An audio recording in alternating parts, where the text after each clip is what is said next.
Snow whispered through the gods' wood in a hush of white, each flake a momentary ember on the black water of the pool. The heart tree's face watched with that long, blind sorrow of old things as the boy who had not been allowed to stay a boy, the king who would not call himself one, stood with his hands open. The air smelled of iron and wet bark. Ravens clacked in the higher branches. Jon's breath fogged and faded, as if even his lungs feared to speak what he had summoned himself to say. Theon came to him with steps that remembered chains even when no iron touched his wrists. He had the lean, whittled look of a man cut down to his knots and sinew. His hands twitched once as his feet reached the moss at the edge of the pool. He stilled them by force. The scar that Ramsay's knife had signed along his jaw shone paler than the rest of his face. He didn't look at the heart tree. He didn't look beyond Jon.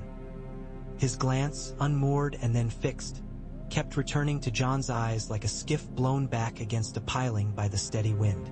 "I should have come sooner," Theon said, voice rough with the sea and old fear. "I should have—" The words broke. Jon let his silence stretch, not a cruel thing, but an acknowledgement. He had learned in the far north that there were parts of a man you couldn't hurry. The red eyes in the weirwood peered over Theon's shoulder as if curious in their own ancient way. "You came," Jon said at last. Theon flinched, as if he had expected a sword's bite and got a hand instead. "I left your father's house. I left it bleeding. I took it and I could not keep it and I burned the wrong boys. When I close my eyes, I see." Jon's jaw clenched. He had his own ghosts. He had learned their weight and the cold underfoot where they followed. He thought of another boy's face, stiff and pale in a crypt, and of Sansa's laughter swallowed by the halls of Ramsay's hell.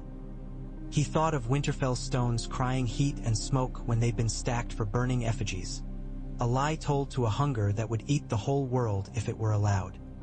He nodded once, a small, bleak motion that made Theon take a breath as if he had been plunged in cold water. "You helped Sansa." Jon's voice sounded to his own ears like a rope pulled taut. "You saved her. You are the reason she made it back to these walls." Theon's mouth shook. "I had no right to ask to speak to you. She is a Stark. I am only—" "You are Theon Greyjoy," Jon said. He felt the words arrive like a tide meeting a rock that had always been there, buried beneath the sand. "And you were a Stark too once. You don't have to choose." He paused, letting his breath slow. "I am asking you to choose now. Not who you are, but what you will do." The gust passing through the gods' wood rattled old leaves that clung, sienna and stubborn, to the tips of branches. A flurry swirled close to the water, caught in a small whirl, then fell flat, becoming part of the pool, indistinguishable from it. Theon blinked as if in that moment he had seen something change shape. "There is a war coming that cannot be won by hammering men until they break," Jon said. "What breaks does not stay broken. It rises again, colder and hungrier. You know that truth. If there is any use in what you endured, let it be this: you who have been broken know how to meet what returns." Theon's smile was quick and bitter. It cut across his mouth and vanished. "What is dead?" He stopped, perhaps unwilling to give the old words to the white face in the tree that had watched the drowning of old gods. Then he said it anyway, quietly, as if the sentence had been waiting for the moment when it would become a vow and not a boast. "What is dead may never die, but there are dead things coming, Snow. The old men on Old Wyke always said they walk beneath the sea." We laughed. "We won't laugh now." Jon nodded. He felt the thought settle in him fully, heavy and right. "Bring me ships," he said. "Not for raiding and burning, for ferrying, for fighting what can't swim and what will try anyway. I need shallow keels that can nose up a riverbed without scraping their bellies raw. I need fast hulls and men who ride ice like a road. I need you to make the Ironborn something else than what they have been." Theon swallowed. His throat worked. "They will spit in my face." "Wipe it off," Jon said simply. "Then tell them the truth. There's no gold left to pay for old sins. Only a chance to keep the wave from taking everything. If they're so fond of glory, let them seek it where it matters." Theon looked at the pool. A flake landed on the water between its two thin skins of ice as delicately as a fingertip on a drumhead. "You're forgiving me," he said, still sounding as if he didn't believe it. John's mouth softened. "No, not like that. I can't unknot what's already tied. I'm letting you start another rope. That's all any of us have left." Theon closed his eyes. The breath he took shook once, then steadied. When he opened them again, something of the old boy who had grinned and boasted in Winterfell's yard, who had wanted to be first into the icy river, flickered and then held fast behind the exhaustion. He knelt and touched the snow, not the tree. When he rose, he held John's gaze and did not look away. "I will bring you ships," he said. "I will take what's left from my uncle, and I will make the sea in the north ours. I swear it on my name, both of them." Sansa stood at the edge of the godswood as they left its hush and felt the taste of that promise like iron on her tongue. The sight of Theon made something in her recoil, and another thing lean nearer, as if to listen to an old hurt talk in its sleep. John's face was the face he wore when he had chosen a hard path that would cut his feet raw and keep him going anyway. She folded her arms in her fur and walked beside them, her boots careful, her mouth composed. "You will sleep in a chamber near the kitchens for now," she said to Theon, not unkind and not warm. "It's where the Riverlands men quarter. It's warmer. Lord Wyman Manderley has come and will want to look at your face. He has a talent for seeing use in men." Theon glanced at her quickly and then away. "Lady Sansa," she stopped him, lifting a hand. "My lady, if you must." Her voice didn't waver. Then softer. "You saved me. If you want a word to stand between us, there it is. Saved. We will see what must come of it." That night, Winterfell's hall glowed with the collective heat of human stubbornness and the courage that comes of despair close by. Davos sat with his hands wrapped around a mug of ale as if he could wring prophecy from its dregs. He watched Theon closely, as he had watched men who were about to break or about to hold, uncertain which. Wyman Manderley's rings clinked softly as his fingers tapped the table. Lyanna Mormont stared at Theon as one might stare at a wolf that had learned to come for scraps and now kept its distance out of a new shyness. Arya moved through the hall like thought when it had decided to become action. Bran sat quiet as a pond in a frost hollow, and the candles all over the room seemed to bend towards him as if they could learn from flame what he had learned from ravens. Jon set his palms flat on the table as the maps were unrolled. His hands looked larger than usual against the parchment.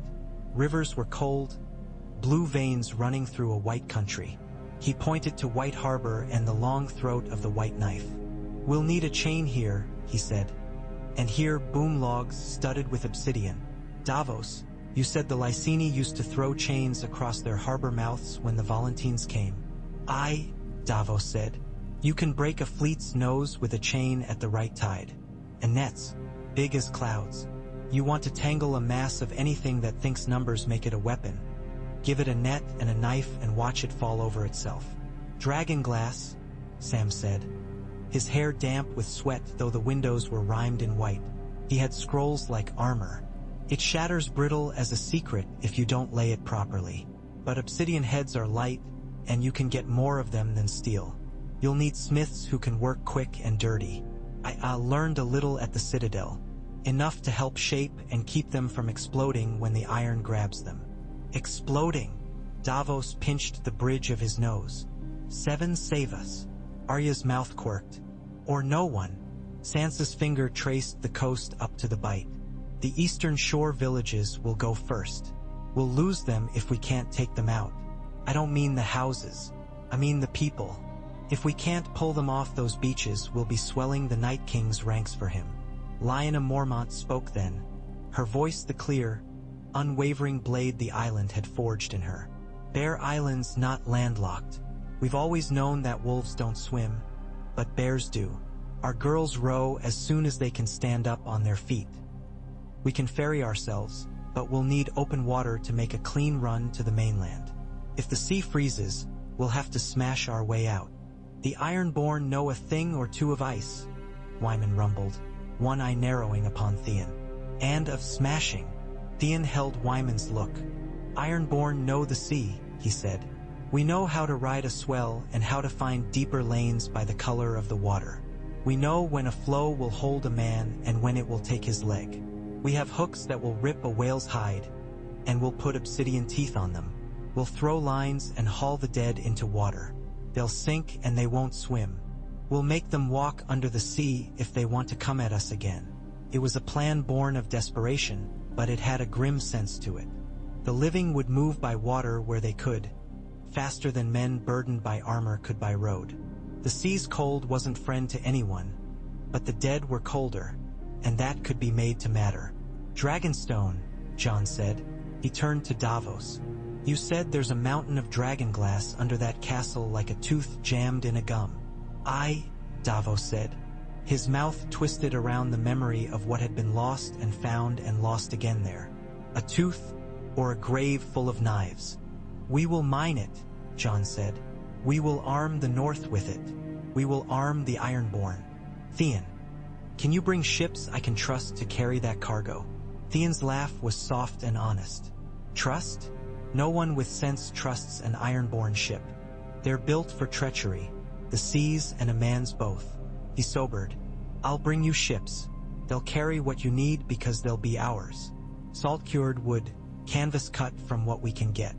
We'll nail the obsidian right onto spear shafts and harpoon heads until black glass shines like teeth in every boat. Davos thumped the table in his quiet approval, as if something in the room had finally come into alignment. We'll need captains who listen, he said, looking at Theon. I know something about not listening, Theon replied. I think I've learned about its cost. Sansa watched the men move to assign tasks. How quickly an idea grows legs when men are afraid. She kept her own counsel. She found John after, his cheeks bright with the chill and his eyes far away, as if he were already watching a white plane move toward them. She touched his arm. You have given him a task and a path, she said, and you have fixed him in the eyes of the North. If he falters, he will not. John's mouth tightened. If he does, I will pull him back or cut him loose. There is nothing else to do. No, Sansa said. She wanted all at once to lean her forehead against him as she had in the bitter aftermath of the Battle of the Bastards when the air stank of blood and snowmelt. But she was no longer a girl, and he was no longer merely her brother. She stood very straight. No, she repeated. There isn't. Theon took his leave in a wind that tried to pull the breath out of lungs and rip the edges off cloaks. His hands found there, way back to rope as if they had never left. Men gathered to him the way the cold gathers in a seam, quietly, inevitably. Some were men who had sailed with him when he had been cocksure and quick to laughter. Some were boys who only knew his name as a snake's skin shed and abandoned, and wanted to see if there was a snake still inside it. He had no sigil to pin to his chest that would make them forget. He had only his voice, steadier now, and the look in his eyes. He said the drowned god would be well pleased to see his children fight an enemy that could not be drowned enough to stay down. Pike rose from the sea like black teeth as they made landfall in spray that blew like glass powder. The rope bridges creaked and moaned. A gull shrieked across a knife-edged sky. Theon felt his legs lay the old map of the place under him, a map written in falls and bruises. He crossed to the great keep with northern wind still in the fur at the top of his cloak. Men glanced and turned away. A few spat. He let them. He had been a lordling here once with soft hands and knives that were made for display at dinner. He walked the courtyard in the gray morning and found faces he had not thought to see again. Harrag Sharp, with his nose knocked to one side permanently by a capstan. Torwold Tootal, whose height had always made him seasick. Old Crom with his braid of uncut beard nearly to his belly. Greyjoy, Harrag said, with the particular curl islanders could make of a man's own name. Theon said. He let the silence between them hold the truth of his fall. Where is Yara? Harrag's mouth twitched. Taken south. Your uncle gave her as a gift to a queen who says she doesn't like gifts. But she keeps them. Theon's breath left him like a man going underwater. King's Landing, he said, though it wasn't a question. Aye, Harrag said. He keeps his best prize near. He took his fleet toward fairer waters. left us the stormbreakers that don't look as pretty. We'll make them pretty with black teeth, Theon said. And blood if we must. We're pulling her out. Aaron Damphair found him that night, as inevitable as a tide and no less cold. The priest's hair was clotted with salt and hung like kelp. His eyes were cavern black. Theon saw, in one instant, the boy he had been looking up at this man and wanting the bone-deep certainty that Aaron carried like a cudgel. "You smell of the wolf's house," Aaron said, as if accusing him of carrying tallow into a holy place. "You left our ways. You let a usurper chain you to a kennel. You came back to flap like a seal that's learned to clap for fish." Theon could have laughed. He didn't. "I came for ships. I came for men. I came to drown what's coming because there will be no songs when it reaches you. There will be no drowning that makes you harder and stronger after. There will only be cold that eats your breath from the inside first. The god you love sleeps in the deep. Let him. Do not wake him with nonsense." Aaron's eyes flashed. His lips thinned into a contempt that had been minted when Theon still wore short clothes. "Blasphemy," he said. "Truth," Theon said, and for once he did not flinch from the word or the weight of it. "You told me when I was a boy to be as the sea, implacable, taking, returning only what I wanted. I did that. Look where it got me. Either your God wants me as I am now or he wants me dead. If it is the first, bless me. If it is the second, step aside and let me find my sister. The sea will judge." There was a long moment. Aaron's nostrils flared. He lifted a hand, as if to pronounce doom, and then let it fall. "Bring your sister," he said at last. "If she lives, if you can. Bring her and the one who says she is a king in the north. Let me hear with my own ears that he forgives. Then I will call a kingsmoot, and we will see if the sea swallows your words or spits them back." Theon nodded. "Then I start south on the morning tide." He left Pike with a handful of his own. Men who were too stubborn to die when Euron had made dying the fashionable thing, who had no taste for gilded promises. The Silence was moored like a threat in a bay south of King's Landing. Euron liked to show what he owned where it could be seen. Theon had watched the ship once with a boy's desire. It was a predator among mere fishers, its lines wickedly clean, its masts set as if to cut the wind rather than catch it. He saw now how heavy it had become with its own arrogance. Silence did not last at sea. The sea was noise, rope, gulls, the slap of water against hull, men breathing, orders called. It was a poor name for a ship, unless you intended it as a prayer for the men you met. The raid that followed was quick and careful and used the simple things the Ironborn had always believed in. Darkness, tide, the fact that not every guard in the world wants to die for a king. Theon's body remembered how to move in time with water, how to duck when a rope went taut, and how to place a feetfall on a deck that had just lifted under you. He had promised himself that he would take only what could not be kept by the man who had taken it, and he kept that promise. Yara came out of the belly of that sleek beast with her wrists raw and her eyes narrowed to the slit of a sword's mouth. She shoved him in the chest hard enough to nearly send him back into the knife-bright night. "Took your time," she said, and for a moment there was the old Yara in her, the one who had always thought she could shape a world by laughing at it. Then her stare took in his face as if for the first time. She saw the hard places where the old glamour had been sanded down. "Well," she said, "are we pirates again, or are we fishwives?" "We're something better," Theon said. "We're needed. What's needed is a good wind and a faster ship," Yara said, but her mouth softened. She pulled him forward by the back of his neck and touched her forehead to his in the old way. "All right, little brother. Show me W. Hat you've decided we are this time." They ran before the dawn like thieves who had stolen fire.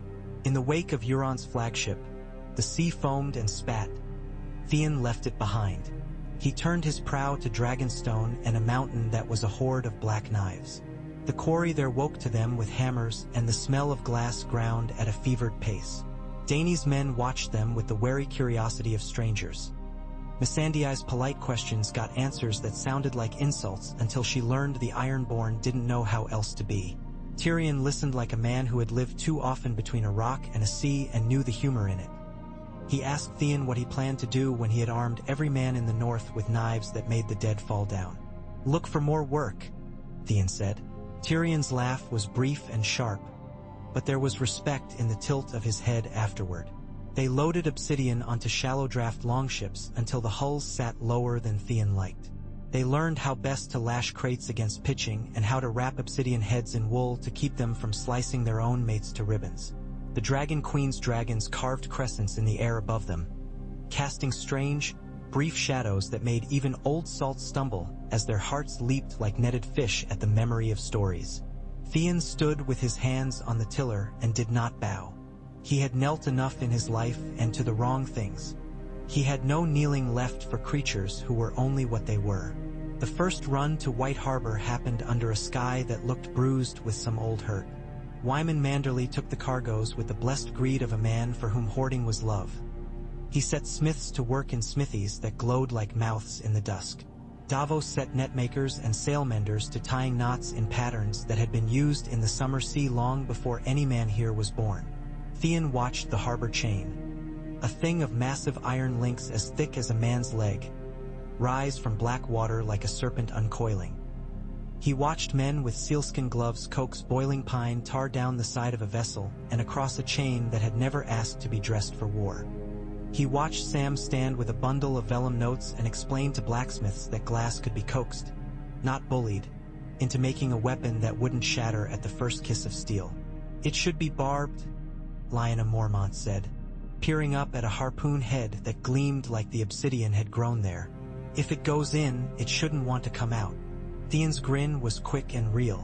"That's the spirit," he said, and Lyanna's stare granted him the smallest of nods, as if to say that while she was not inclined to like anyone, she did not dislike him as much as she had been prepared to.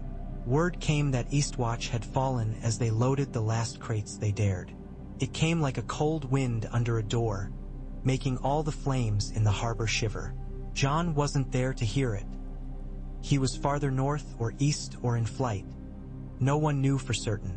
A raven had dropped a strip of parchment with letters like black scratches, and when Sam had read them his mouth had gone thin with the terrible clarity of truth.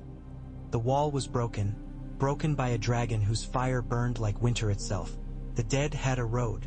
They would walk it. Theon took his ships north along the pale ribbon of coast. He had never loved the shore. It kept too much of a man visible. But he loved even less the idea of leaving men the dead could reach by foot.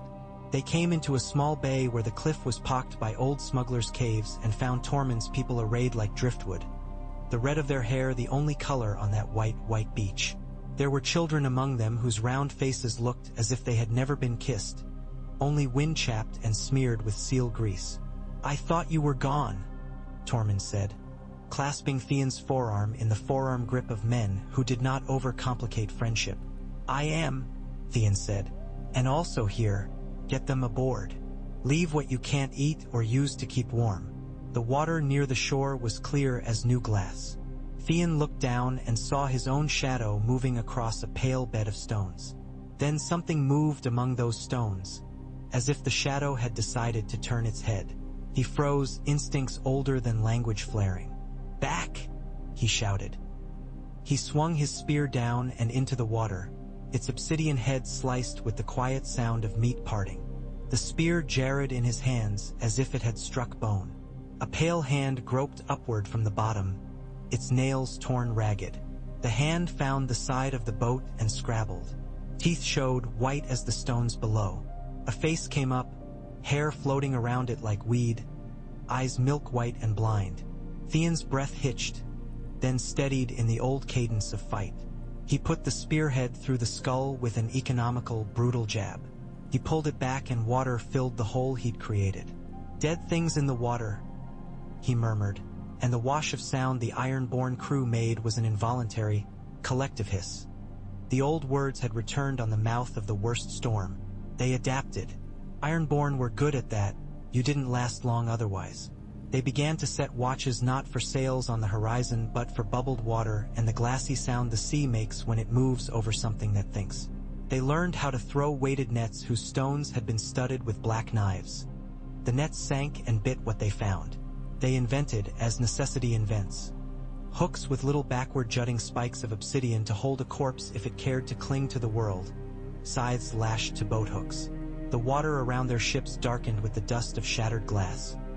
Sam, aboard Theon's own ship once out of a mixture of terror and stubbornness, told him not to waste his heads on dead men already in pieces.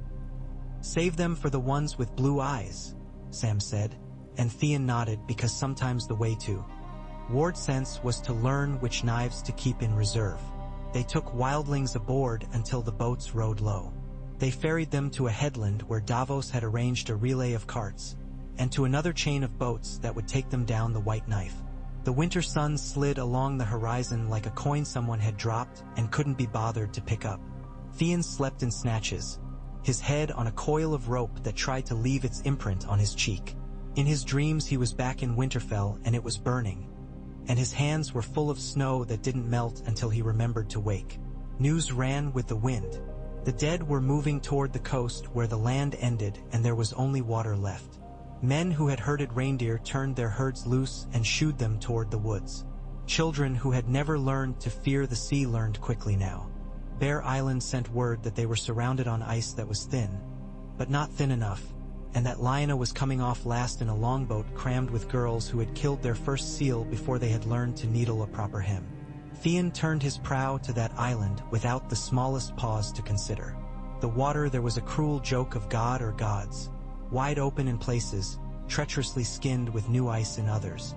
The ships broke sheets with their hulls until the sound of it grated on teeth. The shore was dark with figures, men, women, children, the very old and the very small.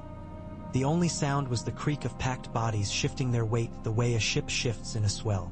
Lyanna stood at the end of the long pier like a carved figurehead brought to stubborn life. She wore furs that made her look even smaller. Her eyes found Theon as he leaped to the pier. She nodded once, no more warm than a cat. "You took your time," she said, and Theon thought of Yara and could not help a flash of grim amusement at the Mormont way. "I brought knives," he said, lifting the wrapped bundle as if offering bread. "Get your people aboard." "The girls with the babies go first," Lyanna said. "Then the old. Then you can take my men. I will come with the last boat."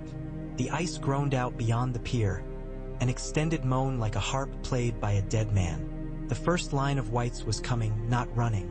They never ran until they were close, but loping, tireless, assured of their inevitability.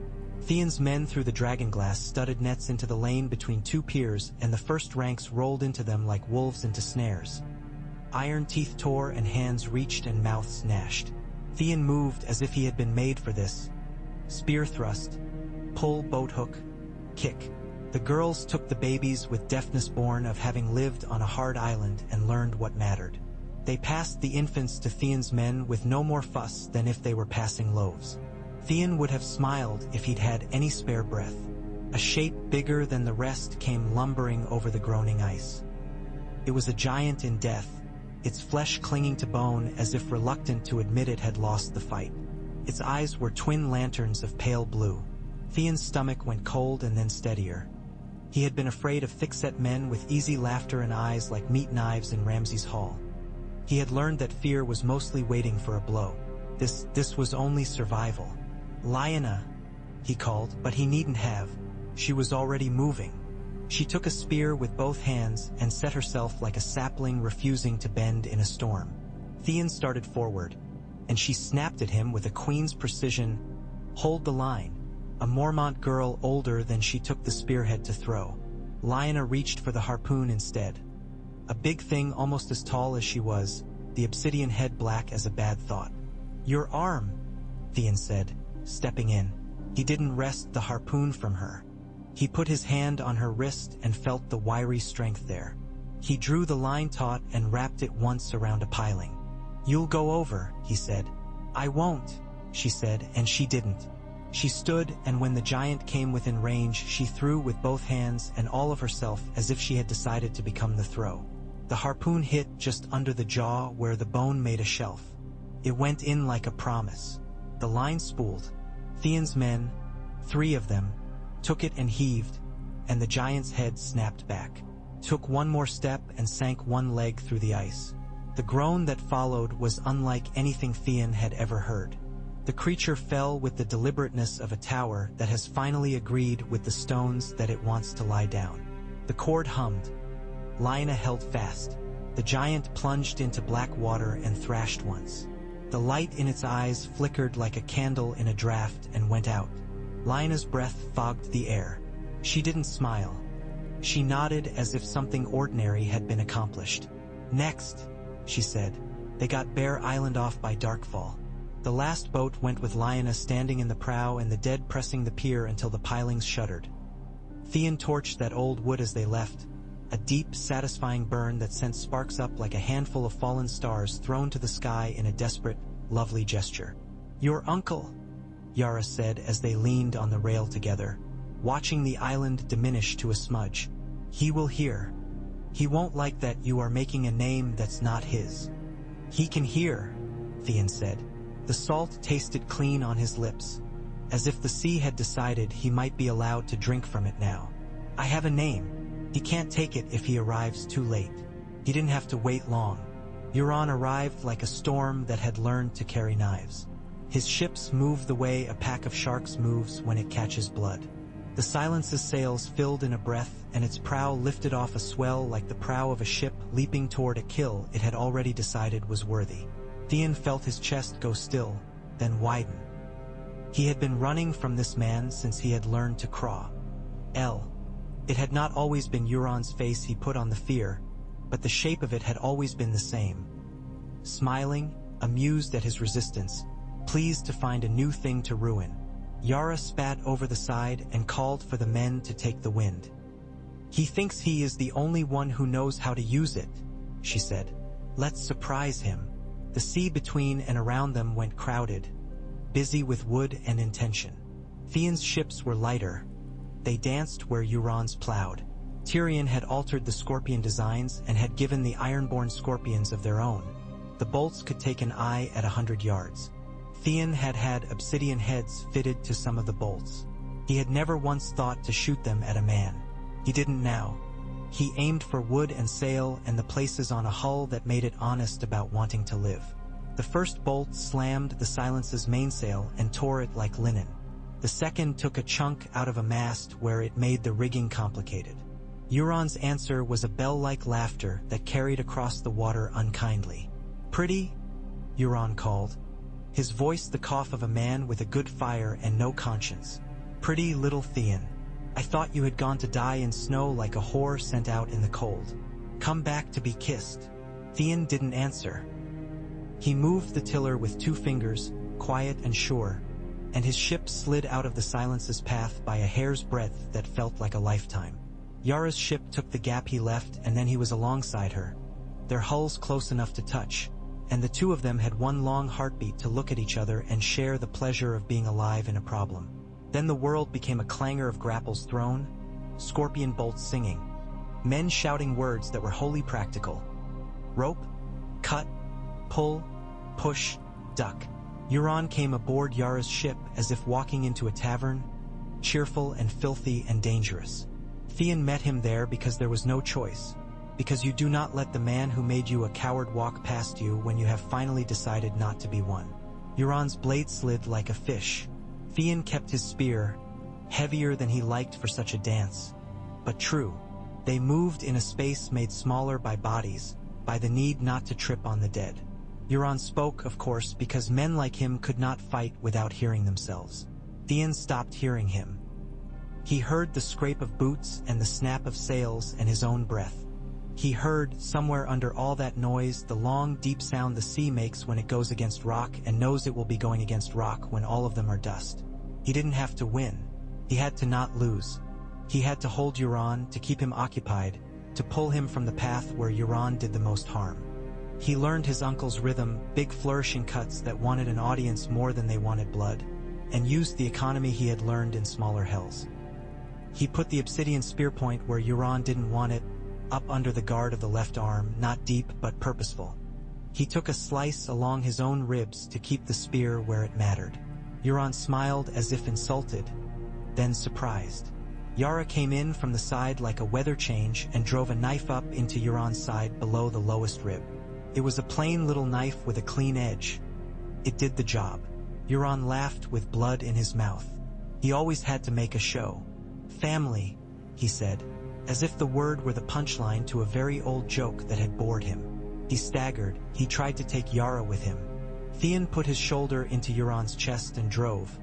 As one drives a mooring post into ground one doesn't intend to be stolen. Euron went over the side with a little splash that was almost neat. Men shouted and there was a scraping of pole hooks seeking. The sea took Euron the way it takes a dropped coin, utterly without sentiment. They couldn't stay to make certain. The silence, suddenly not itself, floundered. The rest of Euron's ships were captainless and mad with vengeance, and they did what men do when the heart of what led them is gone. They tore themselves to shreds trying to be hard enough in its place. Theon took the wind his new way, not greedy. He cut across the grain of a swell in a way that would carry him north without letting the heavier ships eat him. He left his uncle to the water and whatever gods waited there. There was no time to savor the victory. Eastwatch's ruin had opened the door and the dead did not get distracted. They moved relentless as tide. Reports of villages emptied to ice arrived like ash. In White Harbor, Wyman Manderley set the chain and narrowed the channels into a single throat men could defend. Davos built a boom out of oak and pine dressed in tar until it gleamed. He set little floats on it with cups of oil that could be lit and drifted into a wall of flame that made the sea burn like a crazy dream. Sam taught men with literate hands how to set obsidian heads onto old spear shafts. He cried once, unmanly and sudden, when he saw a boy of 8 take the weapons with grave solemnity and nod as if he were taking gingerbread. And then winter itself grew cunning. It sent out a wind that skinned the harbor with ice so fast it looked like a scrape of white paint across water. The chain creaked and groaned. Men ran along it like ants along a rope. Theon felt the long, slow terror of a man watching the thing he has built be asked to do what it was built for and maybe find out it cannot. He stood on the prow and felt his breath freeze inside his nostrils when he inhaled too quickly. Yara's laugh behind him was soft and immediate, hoarse with cold. "Good," she said. "If the sea wants to be land, we will make it walk like land.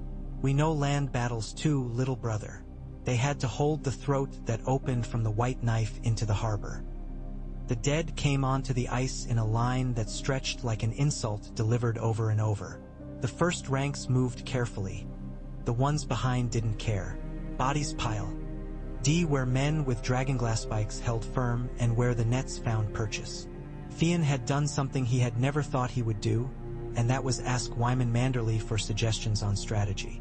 Wyman's smile had been the smile of a man who had waited a long time to be asked and had a very good answer. He had ordered small rafts built, ugly square things, with holes at either end and iron spikes set into those holes like the beggar's nails on a wall. They had dragged them onto the ice and weighted them with stones until they sat dull and stubborn and ugly. Men crouched behind them and used the holes for cover. Scorpion bolts went out and took whatever they could that sparkled blue, quieting it all at once. The rafts slid a few feet with the movement of bodies on ice, then held. From the land side came Manderley's heavy men with spears that looked like they belonged in a story of knights and noble deaths. The story had ended several years ago. These men were not noble. They were practical and a little scared. Their breath, in the air, looked like prayers exhaled without words.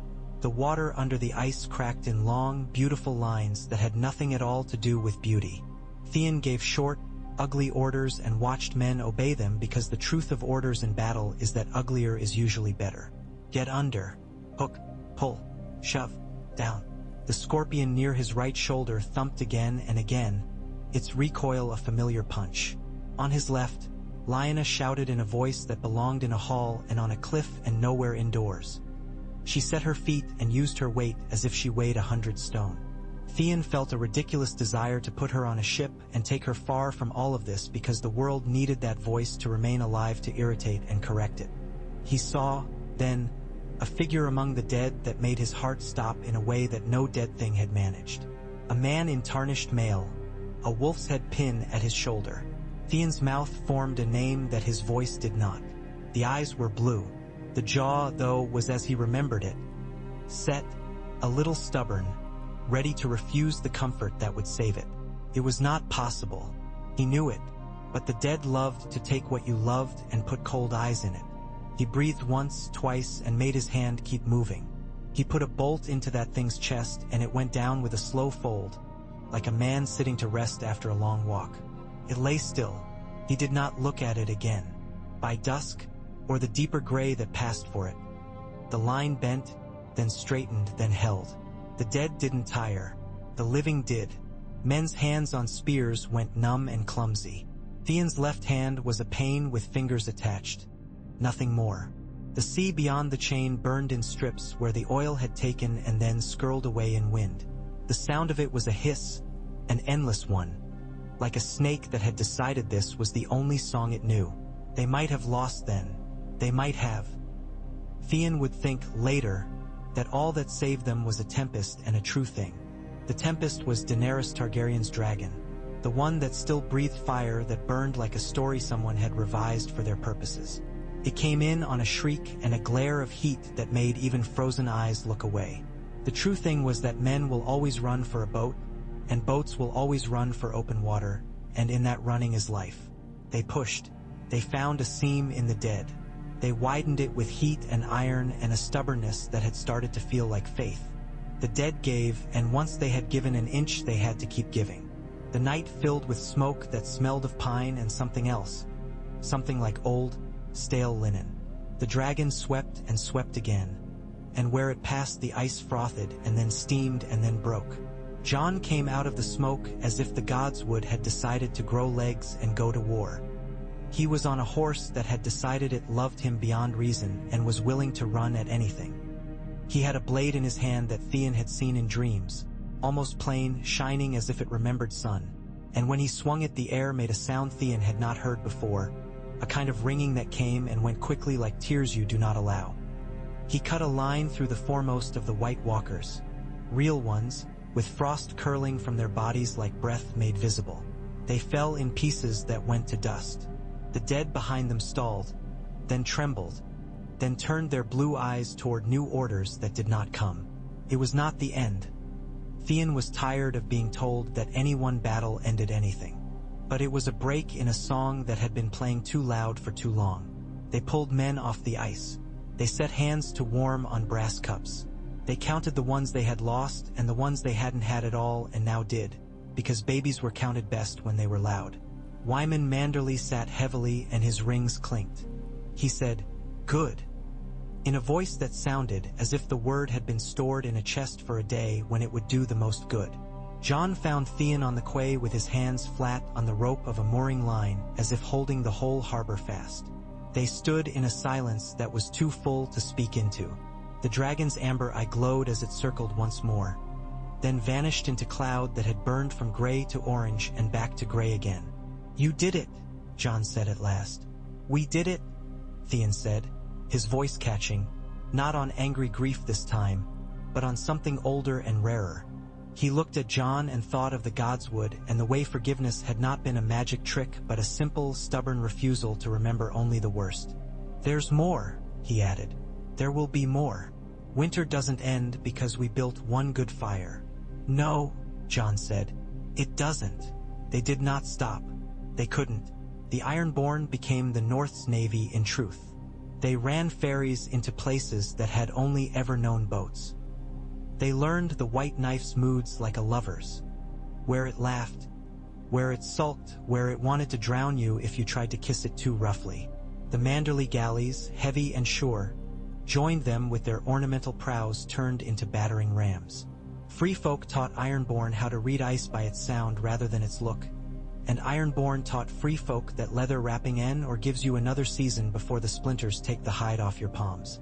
At Moat Cailin, where the neck pinched the world into a narrow throat where men had bled in older wars, they built a crazy line of platforms and skids, things that might have been bridges or might have been the fevered dreams of mad carpenters, and they pushed skiffs through the marsh where men had once sunk under their own armor. Reed men came in silent, their eyes bright, their mouths cocked like questions. For every place the dead could walk, there was now a place they had to swim or sink or be caught. The water became less the enemy of the living and more its accomplice.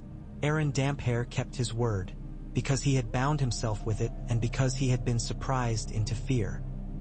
He called a kingsmoot not on Old Wyke, where the bones of Naga lay, but in a cove with cliffs that made the sea's voice a whisper and not a roar. He made them bring a cask of cold, clean water, not a tub of sea brine. He wet Theon's hair with it and said words that were old and new at once. "Who is this man?" he asked the gathered Ironborn. "He is Greyjoy. He is Theon. He has taken more than he could keep. He has kept what none of us could have kept. He went to the wolf for forgiveness and brought us back a war to win." Yara stood beside Theon with her chin lifted like a banner sniffing wind. "We reeve," she said, daring them to argue. "We always have, but we reeve from the dead now. We take their victories and make them our own. We will take the sea, which they cannot have, and turn it against them. We will come home with stories, not with baubles. We will fill our hands with something that doesn't rot." They muttered and spat and shook their braids, and then, like men who have found themselves being better than their intentions by accident, they said yes. Not with one voice, not with love, but with enough voices. Theon watched their mouths and heard the agreement move among them like a tide. He closed his eyes and let his shoulders drop. He didn't want to be their king. He wanted to be their admiral, their reminder, their guilt and their hope. He wanted to be exactly what he had become in Winterfell's trees. A man allowed by another man to start again. Winter concentrated itself into the Battle of Winterfell like a lens, and it burned. There were dragons screaming like kettles left on stoves, and there were men cutting and being cut and not knowing they had been cut until they were on their backs, and the sky was turning from black all the way through to a pale, exhausted gray. Theon was not in the Godswood with Bran.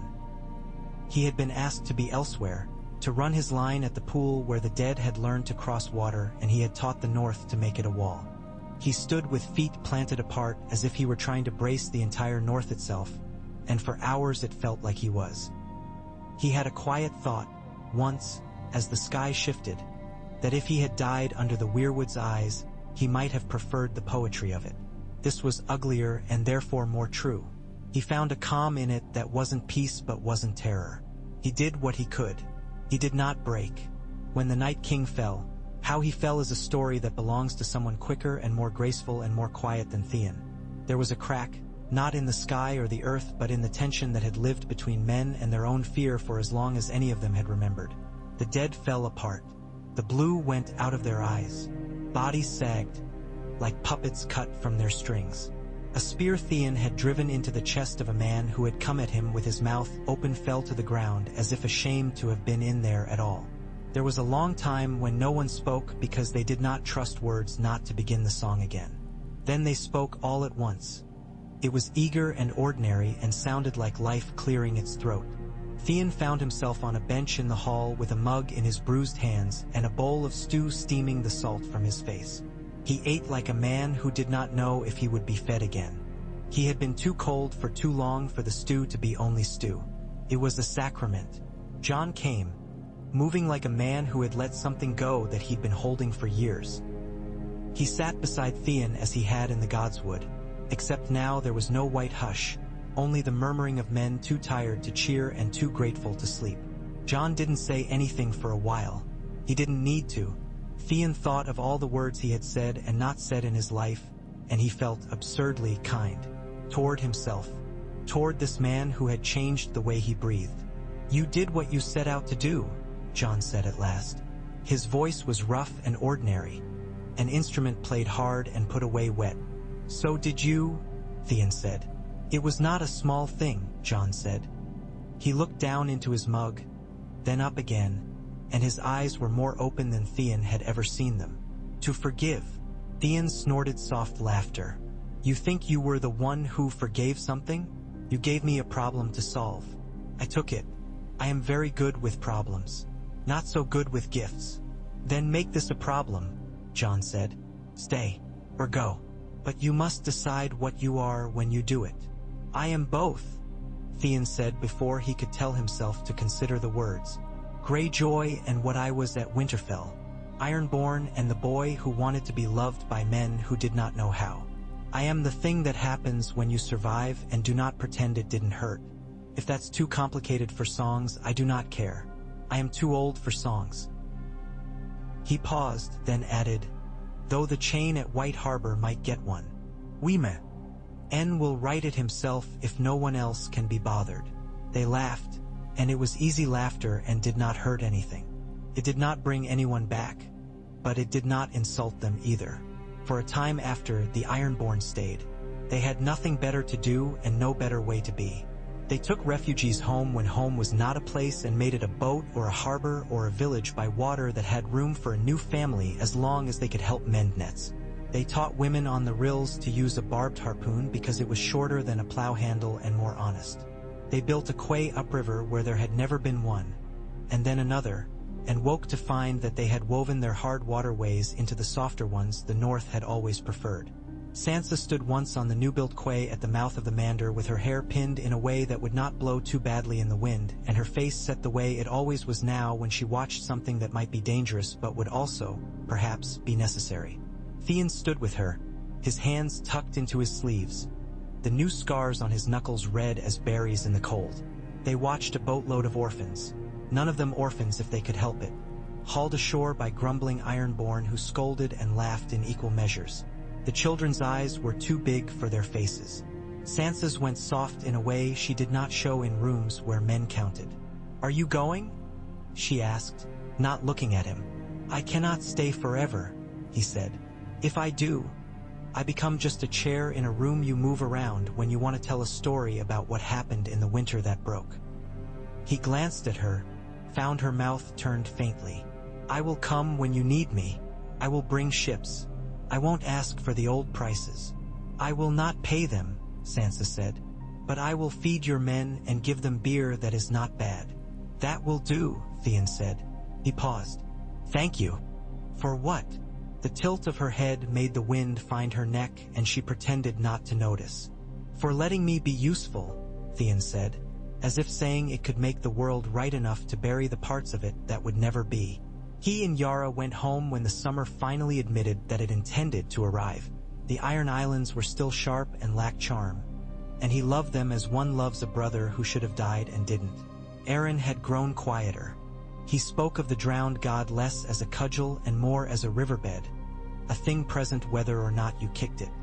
He blessed Theon's ship in a voice that had learned to be kind without admitting it. Theon accepted the blessing without disbelief or grudge.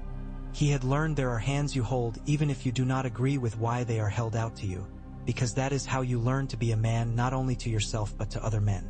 They named the flagship The Hard Truth because Theon thought it was funny and because he wanted the joke to be official. Yara rolled her eyes and then warmed to it because the sails looked good with the new paint. They took the hard truth into whether Theon had always hoped there would be more of in his life.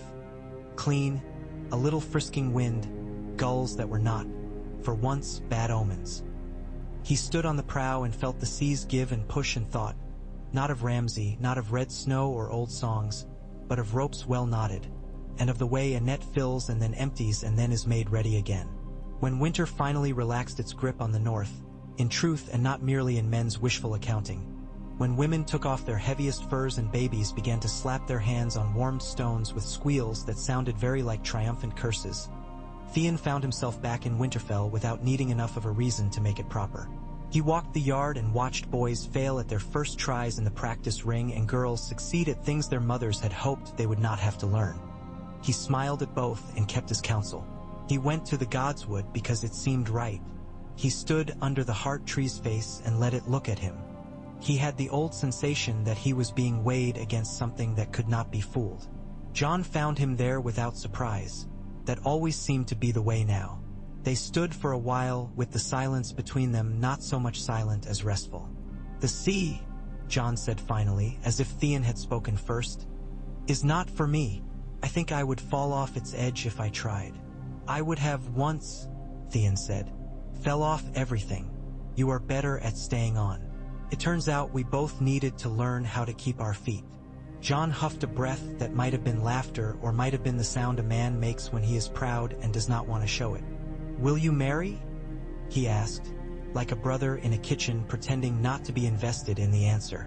"I'll marry the sea in the way you do," Theon said. "We will quarrel and she will try to drown me and I will try to take from her what I need and we will see who loves harder. As for wives on land, If one is brave enough to have me, I would be honored. But I do not want to make another family for the sea to take. I may be a coward there." Jon shook his head. "No, you are not." They looked at one another, two men who had been boys together in a hall that had nearly been lost and nearly been kept and had been both, in truth. They did not need to say the thing that lay between them, but they said it anyway, because they had learned that words only rot when you leave them swimming around in silence too long. "Brother," Theon said. Jon said softly and as if the word did something practical, like bind a cut. "Brother." In the years after, Theon was the man who brought ships when ships were needed. When a trading fleet went missing on a route that had always been simple, he went and found where it had gone and the company it had decided to keep, and he brought them back and gave a speech about the perils of dull routes. When the first strange whales with white skins like peeled birch began to rise south of Skagos in a way old men said they remembered and young men did not, he was there with men to make the shore safe for their calves. When a village in the rills found that its little river had decided to move a little to the left after a spring thaw, he showed them how to move their boats with it and not keep throwing their anger against a bank that had other ideas. He learned the names of rivers the way other men learn names of girls. He forgot none of them, and he spoke them with respect. Men sang songs about the chain at White Harbor that were not much good. Theon laughed, and when someone asked why, he said, "They make me a hero all at once. I was not. I am not. I am a man who did the next thing 100 times. That is not a song because it does not have a chorus you can remember drunk. But it's the truth." He went back to Pike when his hair had gone gray at the temples and found Aaron gone to whatever deep awaited him. Yara ran the islands with a brisk practicality that made men grumble affectionately instead of seditiously. Theon sat with her in a room that smelled of salt and lamp oil and listened to her talk of grain shipments and droughts and a boy who had decided to run off with a girl from Harlaw. He found peace in the details he had once despised. He thought of Sansa, who sat in Winterfell speaking to men about quarries and mills and childbed fever, and never once forgot that her sigil was a wolf and should not be asked to purr. He thought of Jon in the north of norths where the snow came from and the night never grew bored with itself. He thought of the quiet in that man's eyes and wished, briefly, he could give him a storm to break that quiet and let the sun through. He never forgot the dead. He never stopped being grateful that what was dead had, in that one singular blessed case, stayed dead. In his dreams, sometimes, he still saw the blue in an eye where it should not have been. He woke and stood at the rail of whatever ship he was on and watched the line where the sea ended and the sky began. He felt the rightness of knowing which side of that line he belonged to at last. There was a day late when he found himself back in White Harbor during a festival nobody had ever thought to hold before the war. A festival of men building something instead of unbuilding. Boats were dressed like girls with fresh ribbons. Boys wore nets like shawls and shouted rhymes about the way to tie knots that would hold, and ones that would slip if you breathed on them wrong. Theon let a girl of 6 put a flower there on the place where his shoulder met his collar. She did it with solemn care, as if crowning a hero about to ride out. He knelt, and the world did not fall. A boy came up to him with a wooden harpoon obviously cobbled from a broom handle and a bit of coal. "Show me," the boy said, impatient with the idea that men can refuse a child. "Show me how to throw so it stays in." Theon looked at the boy's hands and saw his own. He took the handle in both his hands and taught him where to set his feet, where to put his weight. He showed him how to aim not at where the thing is now but where it would be in a breath. He told him that sometimes you throw and it misses and that is the whole of it, and you do not get to make a story about that throw to comfort yourself. You just throw again and better. He made the boy repeat the motion until it was muscle and breath and thought all at once. The boy groaned. Theon grinned. "Life is a net," he said, half to himself. "You mend and mend and mend. If you are lucky, other people let you mend theirs." "Boring," the boy said, but he kept at it. And his next throw stuck hard into the bale of straw they had set up as a target. "Good," Theon said. He ruffled the boy's hair because there was strong, simple pleasure in it, and because men had ruffled his hair before they taught him worse things, and he wanted this boy to remember only this. When the festival dimmed and the harbor got its practical face back on, Theon took the hard truth out for a turn in a wind that promised weather and did not deliver it. Yara paced and stopped and said nothing and then everything. They ate dried fish that Yara pretended to be insulted by and then asked for more of. They slept and woke in gray. He stood at the prow. He never got tired of it. The coming edge of the world, always refreshed. He thought of John, then, as he often did when the sky and the sea seemed to be considering a truce. He thought of that boy becoming a man in a place where boys become men and then stop, and of the gift he had given him freely that had felt, to Theon, like breathing after being under too long. He spoke aloud, because there are words that should be thrown into the world so that something can hear them, even if the something is only the sea. It was not a small thing, he said, but it was the right thing. The wind took the words and made them smaller, and then not. He smiled. He was tired. He was happy. He was both. He was, finally, Theon Greyjoy, and he was not afraid to say it. The ships of the Iron Islands ran the rivers of the north as if they had always belonged there, and if some men thought that was strange, they could come to a quay and be told the story. It was a simple one. It was a story about a problem given and a problem accepted, about men learning that forgiveness can be a rope that pulls you out of the water when you are sure your lungs will burst.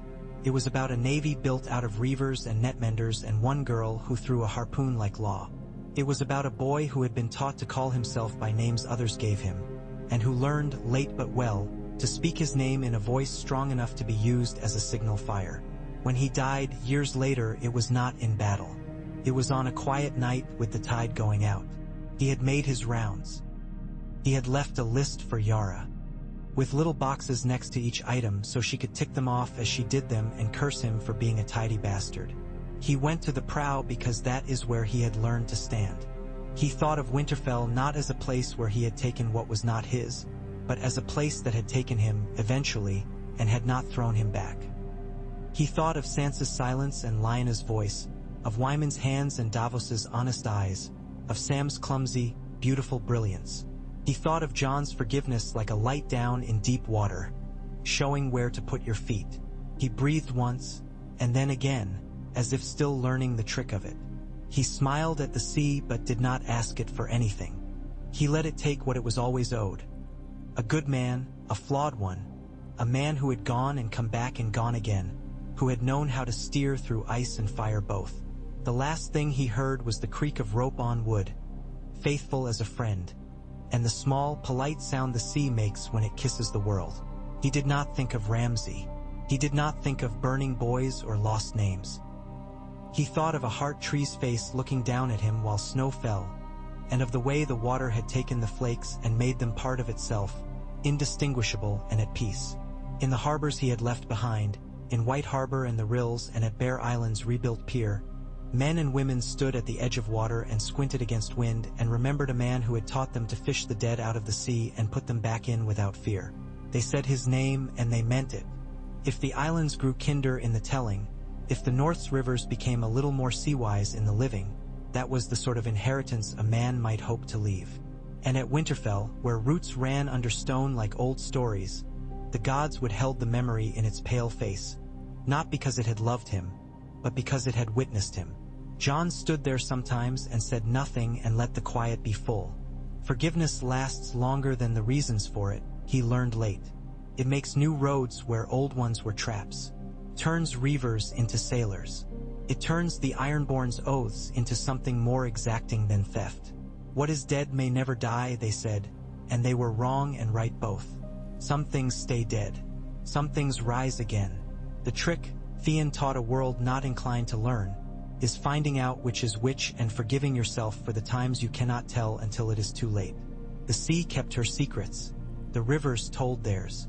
The ships ran and ran again, and in their wake the world remained.